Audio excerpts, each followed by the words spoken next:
আসসালামু আলাইকুম রহমতুল্লাহ। আপনি কেন হানাফি মাযহাব মানেন না, বা হানাফি মাযহাব মানলে আপনার কি সমস্যা? এটা হচ্ছে প্রশ্ন। আচ্ছা, হানাফি মাযহাব না মানলে আমার কি সমস্যা? আমি যে অজু করি, সালাত পড়ি, এই মাসলাগুলি কোত্থেকে নিছি? হানাফি মাযহাবের কিতাব থেকে আমি নেইনি। ছোটোবেলা থেকে আমল করে আসতেছি, হানাফি মাযহাবের কোনো কিতাবের প্রতি আমি কখনো মুখাপেক্ষী হইনি। হ্যাঁ, এমনি পড়েছি হানাফিদের অবস্থা বোঝার জন্য, কিন্তু হানাফি মাযহাবের কিতাব এগুলি আমি কখনোই আমল করার প্রয়োজন আছে মনে করে পড়ি নাই। আচ্ছা, ফোনটা সাইলেন্ট করি। তো হানাফি মাযহাবের কেউ যদি মানতে চায় মানুক, এটা তার নিজস্ব ব্যাপার। বাকি তিন মাযহাব দেখেন, আমি মাযহাবের বিরুদ্ধে কথা বলতেছি না, আমি আমার নিজের ক্ষেত্রে বলতেছি যে হানাফি মাযহাবের অনুসরণ করার কোনো প্রয়োজন এখন পর্যন্ত আমি অনুভব করিনি, ভবিষ্যতেও করব মনে হয় না। হানাফি মাযহাবের এমন এমন কিছু ফতোয়া আছে যেগুলি পড়লে মানে দ্বিতীয়বার আর তাকাইতে ইচ্ছা করে না, ওই ওই পৃষ্ঠাটা, ওই বইটার দিকে তাকাইতে মন চায় না। ঠিক আছে, মাফ করবেন, এটা হচ্ছে আমার মনের চিন্তা ভাবনা বা ধ্যান ধারণা বলতেছি, ভুলও হতে পারে, ভবিষ্যতে আমার ধারণা চেঞ্জও হতে পারে। আচ্ছা, এইটা হচ্ছে ফতোয়া আলমগীরি দ্বিতীয় খণ্ড, প্রকাশ করেছে ইফাবা, ইসলামিক ফাউন্ডেশন, বাংলাদেশ। এই বইয়ের 39 পৃষ্ঠায় বলা আছে, দ্বিতীয় খণ্ডের 39 পৃষ্ঠায় বলা আছে, অনেক কথা আছে, আমি একটা কথা বলি শুধু। পুরুষের জননেন্দ্রিয়, পুরুষাঙ্গ আর কি, সোজা ও শক্ত হয়ে যাওয়ার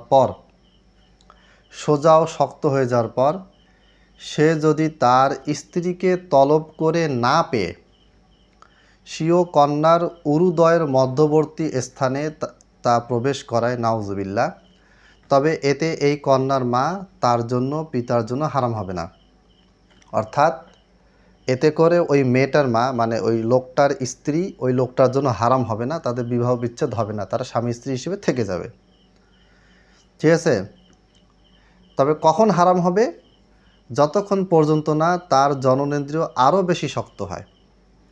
অর্থাৎ এই লোকটা, এই হানাফি মাযহাবের অনুসারী কোনো একটা লোক ধরে নেন, সে তার শারীরিক উদ্দীপনার চাহিদা উঠেছে, ঠিক আছে, সে তার স্ত্রীকে খুঁজলো, স্ত্রীকে পায় নাই, তারপর সে কী করলো, তার কন্যার উরুদয়ের মাঝখানে এটা স্থাপন করলো, এবং স্থাপন করার পরে স্থাপন করার পূর্বে তার যে পরিমাণে শক্ত ছিল, এটা যদি আরও বেশি শক্ত হয় তাহলে তার স্ত্রী তার জন্য হারাম হবে।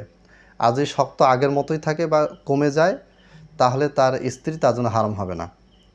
আচ্ছা, এই কথাগুলো কার? ইমাম আবু হানিফা রহিমাহুল্লাহ বলেছেন, ইমাম আবু ইউসুফ রহিমাহুল্লাহ বলেছেন, ইমাম মোহাম্মদ রহিমাহুল্লাহ বলেছেন, ইমাম জুফার রহিমাহুল্লাহ বলেছেন।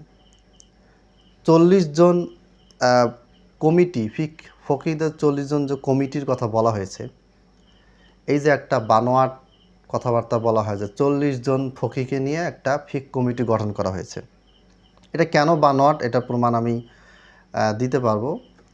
তবে কেউ যদি প্রমাণ করতে পারে এটা বাস্তবে ছিল, ঠিক আছে, আলহামদুলিল্লাহ, কোনো অসুবিধা নেই।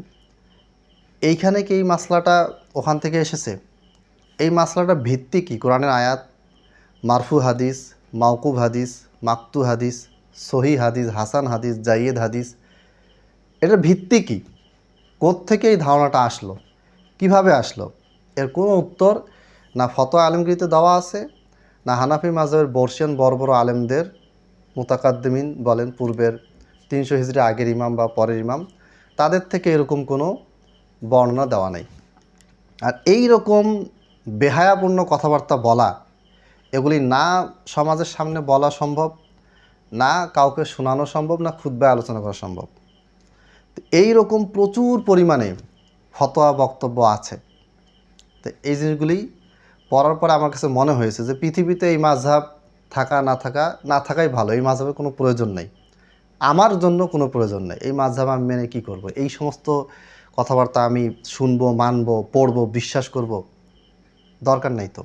অতএব হানাফি মাযহাব আমি কেন মানি না, এটার একটা উদাহরণ দিলাম, এরকম অসংখ্য উদাহরণ আছে। পাকিস্তানে